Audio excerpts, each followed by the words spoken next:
Selamat hari Minggu Advent keempat para saudara.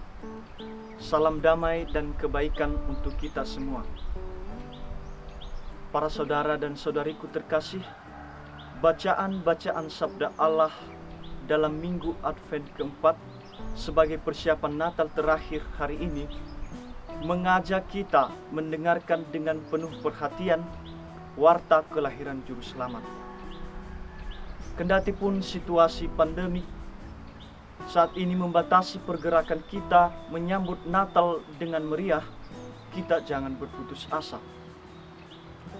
Masih banyak yang bisa kita siapkan untuk menerima Juru Selamat kita, seperti menyiapkan hati dan menggunakan kesempatan berahmat ini untuk bersama keluarga di rumah.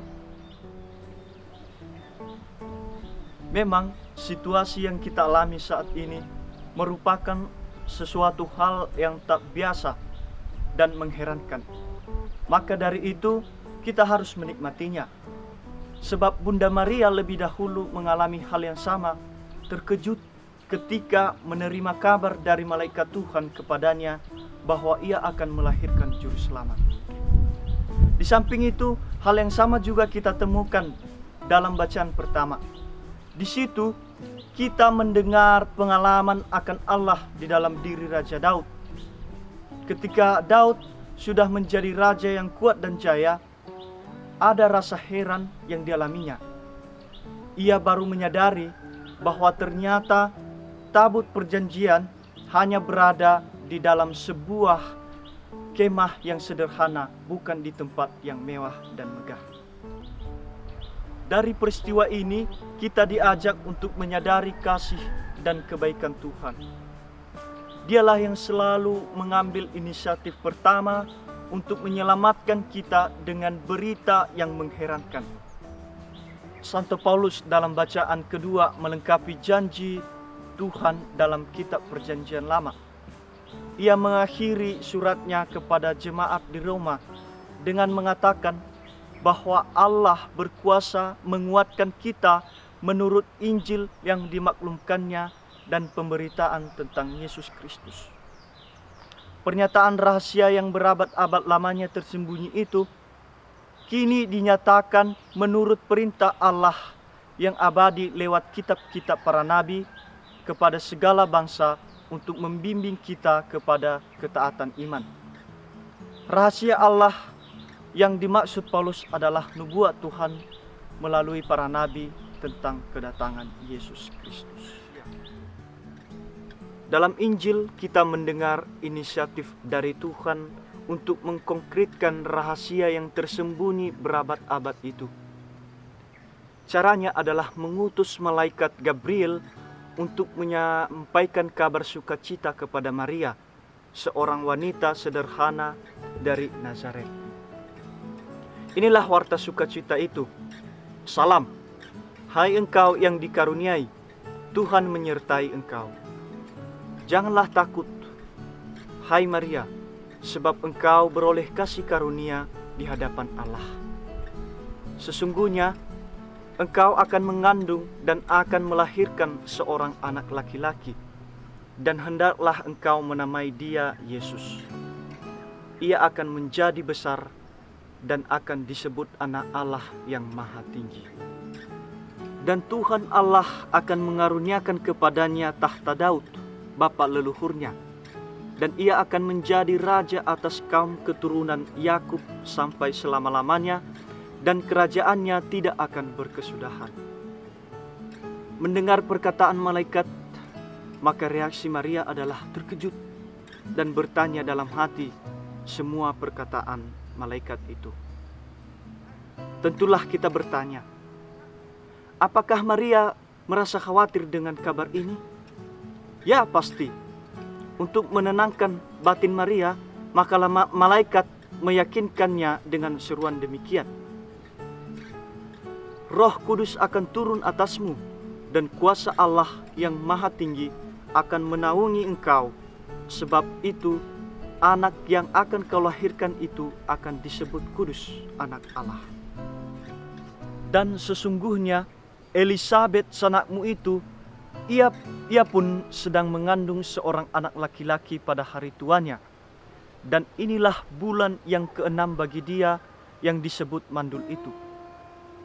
Sebab bagi Allah tidak ada yang mustahil. Maria merasa yakin dengan perkataan Tuhan, sehingga ia pun taat kepadanya. Ia berkata, "Sesungguhnya aku ini adalah hamba Tuhan, jadilah padaku menurut perkataanmu itu." Para saudara dan saudariku yang terkasih, sabda Tuhan pada hari Minggu Advent keempat ini mengarahkan kita untuk bersyukur kepada Tuhan karena Dialah yang selalu memiliki inisiatif pertama untuk menyelamatkan kita.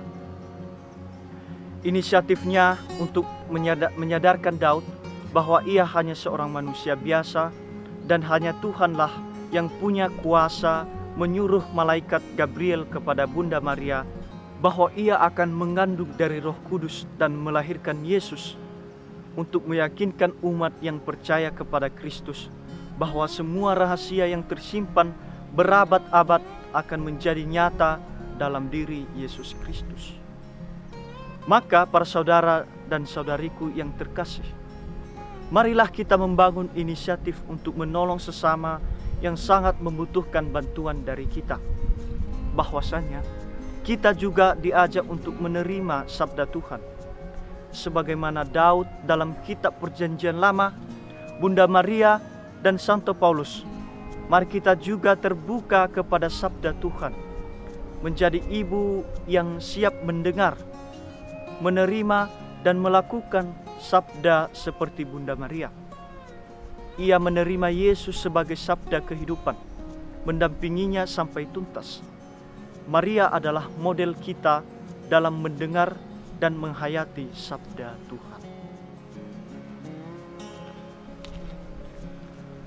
Oleh karena itu, menjelang Natal ini, marilah kita merayakan kelahiran Yesus secara sungguh-sungguh, berusaha melaksanakan tugas panggilan kita dalam hidup dan perbuatan kita dengan rendah hati menurut teladan Yesus. Para saudara dan saudariku yang terkasih, kita perlu mengalami Immanuel dalam hidup kita masing-masing. Oleh sebab itu, pertanyaan untuk kita ialah, jika Tuhan datang untuk hadir dalam kehidupan kita dan dunia kita, lalu mengapa ada begitu banyak kehidupan yang tidak bahagia dan jahat? Mengapa orang begitu bermusuhan, saling membenci, dan mengapa begitu banyak hubungan cinta berubah menjadi masam? Mengapa ada kekerasan dalam rumah tangga? Mengapa begitu banyak orang kehilangan tempat tinggal dan kelaparan, bahkan di negara-negara kaya? Kabar baik, pesan penghiburan Natal adalah bahwa anak Yesus yang masih menunggu hari ini untuk masuk ke dalam hati kita, hatimu dan hatiku, untuk mengubah kita dan dunia di sekitar kita dengan keindahan kasih, kebaikan, kemurahan, dan belas kasihannya. Dengan demikian, mari kita luangkan waktu untuk membiarkan anak Kristus memasuki hati dan kehidupan kita pada hari Minggu Advent ini, sehingga Dia dapat mengubah dunia kesengsaraan kita dengan keindahan cintanya.